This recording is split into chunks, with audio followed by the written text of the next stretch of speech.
Today we will look at Matthew 5:7, which simply says, "Blessed are the merciful, for they shall obtain mercy." A young lady who occasionally walked through a park after work stopped to have her picture taken one day by a gentleman who was out there most every day taking pictures of people. She was very excited about the picture being taken, and as she received the picture, she began to walk away, and she looked down at the picture, and she was just in shock. She turned her head to the cameraman and yelled back at him, "This is not right. This is not right. You have done me no justice." Well, the photographer asked for the picture back and looked at the picture and then looked at her, and she said, "Miss, you don't need justice. You need mercy." Don't we all, right? Jesus' words today are about that very theme. Blessed are the merciful, for they shall obtain mercy. Now, Matthew 5:7 is not the only passage in the Bible that speaks about mercy. In fact, mercy is one of the very fundamental concepts in the Bible. So, obviously, the Bible is full of passages that speak about the mercy of God and teach us about the concept of mercy. Jesus' death on a cross is absolutely the ultimate example of mercy. So as we think about mercy and what it means, let's look at some ways in which we could somehow derive the meaning step by step by looking at some of the places in which mercy is either described or it is acted out for us. Here are some verses, first of all, just to kind of set the stage. Psalms 25:6-7 says, "Remember, Lord, your great mercy and love, for they are from of old. Do not remember the sins of my youth and my rebellious ways. According to your love, remember me, for you are, Lord, you are good." Micah 6:8, we talked about this last week in our prayer time, where it said, "He has shown you, O mortal, what is good, and what does the Lord require of you, but to act justly and to love mercy and to walk humbly with your God." Hebrews 4:16 says, "Let us then approach God's throne of grace with confidence, so that we may receive mercy and find grace to help us in our time of need." James 2:13, "Mercy triumphs over judgment." 1 Peter 1:3, "Praise be to God and the Father of our Lord Jesus Christ. In his great mercy, he has given us new birth into a living hope through the resurrection of Jesus Christ from the dead." These are just a few of the verses that speak about mercy. People have come up with like short sentences to describe some of the concepts that are contained within mercy. Here are some of the things that have been said about mercy. Mercy is a bridge that God built so that he could relate to you and to me and to interact with us. Mercy is from love, and it is a cousin of grace. Another one, mercy is choosing a different path when we have the power to hurt someone back. Mercy is not getting what we deserve. Mercy is Jesus. Mercy is an act of kindness when we justly deserve something else. And last of all, mercy is going 2 miles when we only have to go 1. You know, mercy is not the normal way that you and I react when we have been hurt, when others have inflicted some measure of pain upon us. Most of the time when we get hurt, we instinctively seek out ways to even the scales and to hurt someone back. When we have been hurt and we have been dealt with unjustly, here's what we demand. We demand justice, not mercy. You know, there is this picture of the lady scales of justice. She has the even scales, and she's even blindfolded, so she cannot see and somehow make an incorrect decision. What this is saying is that when weighing the two sides of an argument, they should be equal and unbiased. It represents, basically, though, an eye for an eye, a tooth for a tooth. It's that type of mentality, which is the normal mindset in our world, right? Let's keep all things even. justice at all times.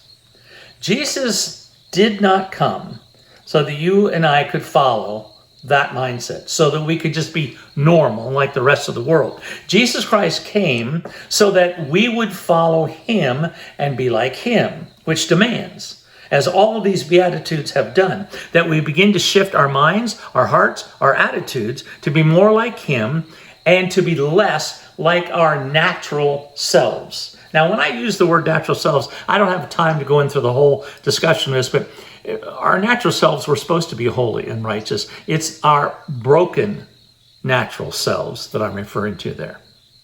So mercy, just like all the others we discussed, are one of those areas. Now, the Bible is replete, as I said before, with examples of mercy. And here's just one. It's found in the Old Testament. It's in Genesis 14. We're going to read just a few verses, starting with verse 10. Now, the valley of Shittim was full of tar pits, and when the kings of Sodom and Gomorrah fled, some of the men fell into them, and the rest fled to the hills. The 4 kings seized all the goods of Sodom and Gomorrah and all their food, and then they went away. They also carried off Abram's nephew Lot and his possessions, since he was living in Sodom. Tell us why he was living in Sodom. Well, I'll tell you why. Lot shouldn't have been living in Sodom at all. He and his family should have been living with his family and following all those other things, but, well, he wasn't. Let's skip ahead to verse 13. A man who had escaped came and reported this to Abram, the Hebrew. Now, Abram was living near the great trees of Mamre, the Amorite, a brother of Eshcol, and Anar, all of whom were allied with Abram. When Abram heard about his relative and that he'd been taken captive, he called out 318 trained men born in his household and went in pursuit as far as Dan. During the night, Abram divided his men to attack them, and he routed them, pursuing them as far as Hobah, north of Damascus. And he recovered all of the goods and brought back his relative Lot and his possessions, together with the women and the other people. Verse 12 tells us where Lot was and why. You know, he shouldn't have been there at all. And apart from this battle, he shouldn't have been a part of this at all. But you see, he was actually living in Sodom. You see, instead he should have been living with his family, as far away from Sodom as he could get, and following God instead. But Genesis 13 through 19 shows us that Lot and his family had adopted the ways of Sodom and Gomorrah to the point where Lot has been actually elected a leader of the city of Sodom when it is sacked. So Lot is taken as a prisoner as well. Now, Abram, he's not Abraham yet, has a reaction to all this, and his reaction is one of mercy.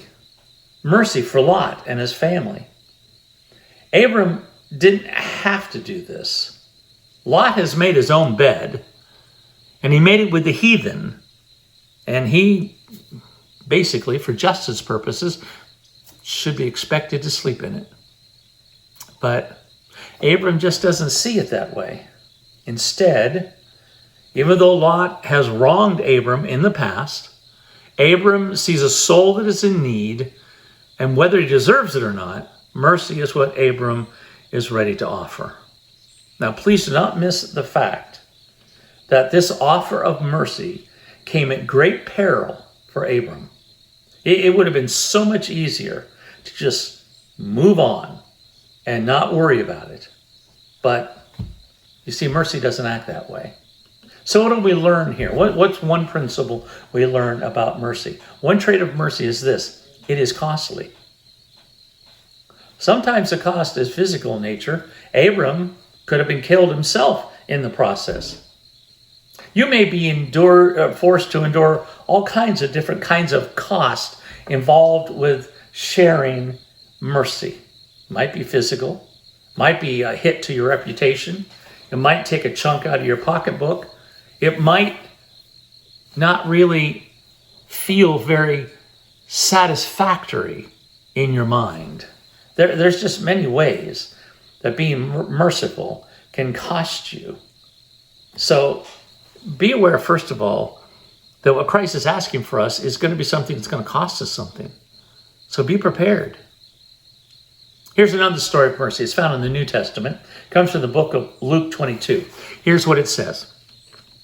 While he was still speaking, a crowd came up, and a man who was called Judas, one of the 12, was leading them. He approached Jesus to kiss him. But Jesus asked him, Judas, are you betraying the Son of Man with a kiss? When Jesus' followers saw what was going to happen, they said, Lord, should we strike with our swords? And one of them struck the servant of the high priest, cutting off his right ear. But Jesus answered, no more of this. And he touched the man's ear, and he healed him. In the midst of being arrested, Jesus decides to heal the ear of one of those who have come to arrest him. His name was Malchus, by the way. Jesus knows he's here to be betrayed. Jesus knows that he is here to be arrested. Jesus knows that it's going to be followed with all kinds of false charges. And he knows his disciples are all just going to scatter and leave him alone. He knows Peter is going to deny him. Jesus knows the end result of all of these things. And he knows the ultimate end will be a severe amount of suffering and ultimately his death on a cross. He doesn't deserve any of this. And yet, Jesus heals one of those that were sent to arrest him. I mean, I have to say, that's amazing. By the way, that's mercy. See, this is not how I would have reacted. I might have been tempted to wave my hand and knock the other ear off the other side of his head. I don't know. I mean, it might just have occurred to me that looks like a pretty good thing to do, Peter. I'll do the same thing to the other side. In fact, maybe I might have just waved my hands in front of all of those men and all their ears would have fallen off. I don't know. I don't know about you. But to heal someone who is bent on hurting me would not have been my first thought. But it was for Jesus. In the midst of arguing, in the midst of the anger that was there and the pressure of what was to come, Jesus Christ calmly, confidently takes time to heal the ear of Malchus and again to offer mercy. What do we learn about mercy from this story? Well, here's what we find out. Mercy is almost always unexpected, and it's always, always unmerited. There is no way Malchus expected to experience a healing that night when he departed from his home. First of all, if he had known someone was going to cut his ear off, he wouldn't have gone at all. But he had no idea that not only would it be cut off, but it would be healed and put back in place. And there was nothing in Malchus that merited his healing.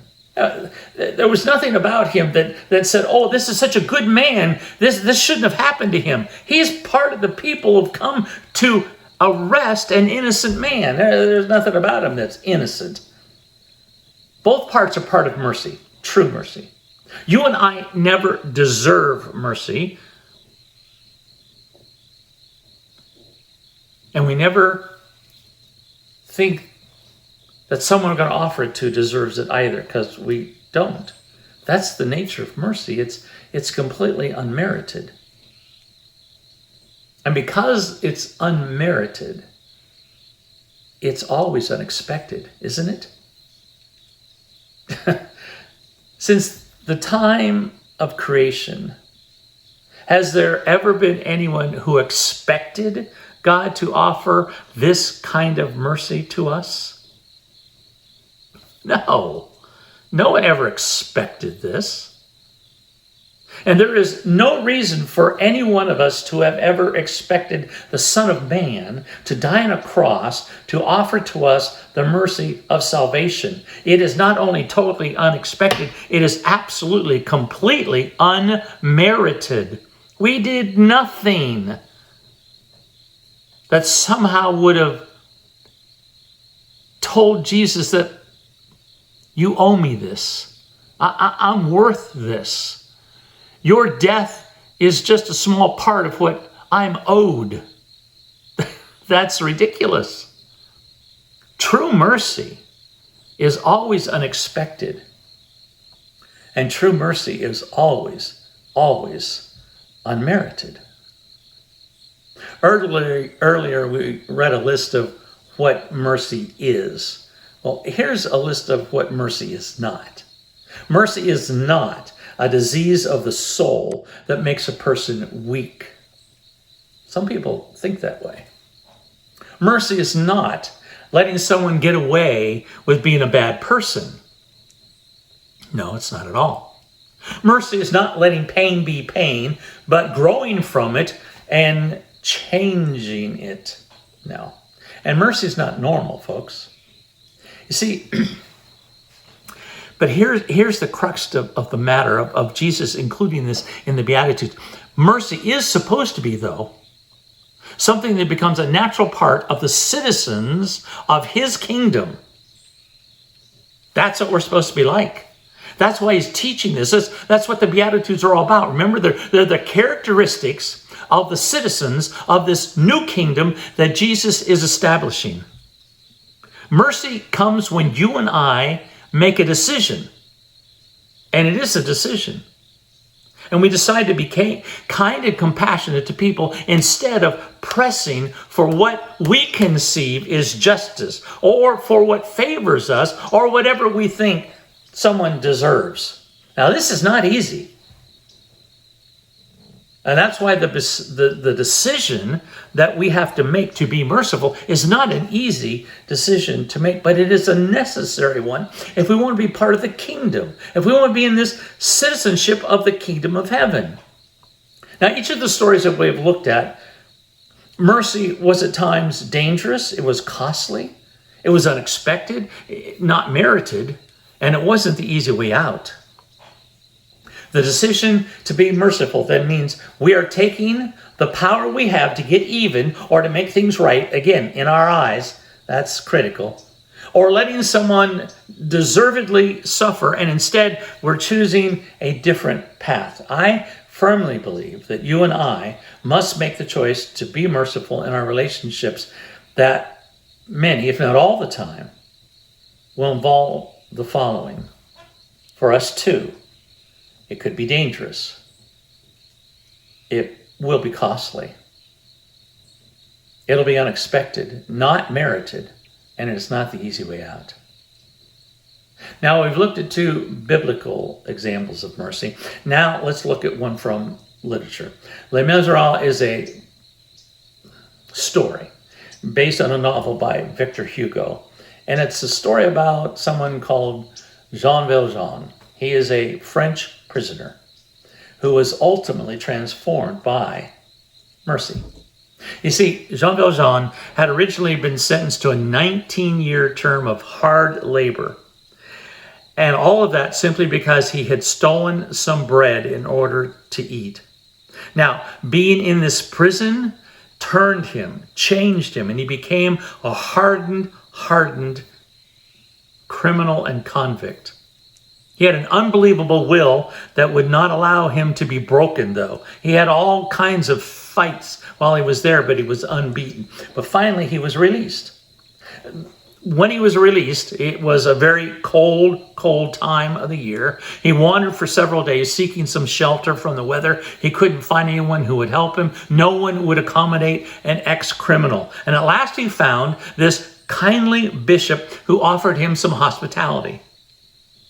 The first night that he is in the home of this bishop, the temptation overcomes Jean Valjean, and he creeps off into the darkness with a bag full of the bishop's silver. Well, he's arrested almost immediately by 3 policemen who bring him the next morning to the bishop's door. They caught him with the silver. They knew who it was because it was inscripted on the silver itself. And so they were ready to lock him up. And at this time, he would have been locked up for the rest of his life. When the bishop opens the door, he opens the door with these words: "Oh, so you're here. I'm so delighted to see you." Have you forgotten that I gave you these candlesticks as well? You forgot that they are also worth a great deal. In fact, they're worth 200 francs. And I guess you just forgot to take them. Well, I got to tell you, when that happened, Jean Valjean was just speechless, obviously.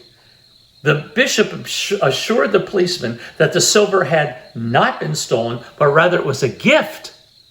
And he said to the policeman, "He is no thief." Now, when the policeman had gone, the bishop did indeed give the candlesticks away to Jean Valjean, which now was absolutely, totally confused. But as he leaves, the bishop says this: "Do not forget, do not ever forget that you have promised me to use the money from this silver to make yourself into an honest man."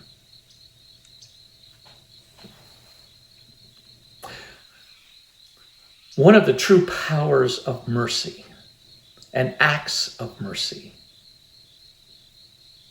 was to transform someone. Out of this story, one of the things we learn about mercy is this, that one of the potential effects of mercy is transformation. See, when God offers mercy to us, it is to transform us. When we offer mercy to someone else, like the bishop did, it is offered with the obvious intent to transform someone. Mercy is truly powerful as a tool to transform someone's life. As you look back on your relationship with God, was not his act of mercy something that had a transformational effect upon you? Began to change you from the inside out as you recognized that you didn't deserve it, but because it was given so freely, began to change you. Now, as we have talked each week, there is this command, this change, but there's always a blessing. And here it says, "Blessed are the merciful, for they shall obtain mercy." Now, what does that mean exactly, okay? I mean, does that mean that somehow we can make God a debtor to us? You know, I give mercy to this person, I give mercy to that person, which means one day, God, you know what? You have to give mercy to me. Yeah, I don't think that's what it means at all. So what is Jesus saying? Well, one thing for sure.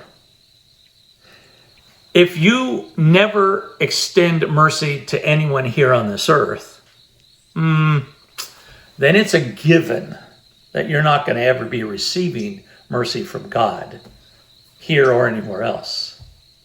But beyond that, let's keep in mind the concepts of mercy that we've already looked at, and to interpret what Jesus then is saying as the blessing that flows from that. First, we found out that mercy is costly, right? Now let's just consider the cost. Let's consider the cost. Has any mercy you have shared been at the cost of your life? It was for Christ. So I don't think that you and I can match what Christ has done for us. I don't care what the cost is. I don't care what you think you've given up. You have not given up what Christ gave up in order for him to offer the mercy he has to you. So we cannot somehow duplicate that. So we can't make God a debtor. Second, mercy is always unexpected and unmerited. And so will the mercy we receive from God. It will be unexpected. So we can't say, well, I knew you were going to do that. I knew that's what was going to happen. Nobody knew that. You don't know that. And also, it is unmerited, which means you get it, but you didn't do something that made God offer it to you. It was unmerited. We cannot hold God as a hostage and somehow say, you owe me mercy. That's just not going to happen. And third, mercy is for the purpose of transformation, right? It was made to transform you, which means the mercy that you and I receive is so we can be different. Different how? Well, for one, we now share mercy. So there you have it. Blessed, happy are the merciful, for they will inherit and be shown true mercy. You have a great week. See you next week.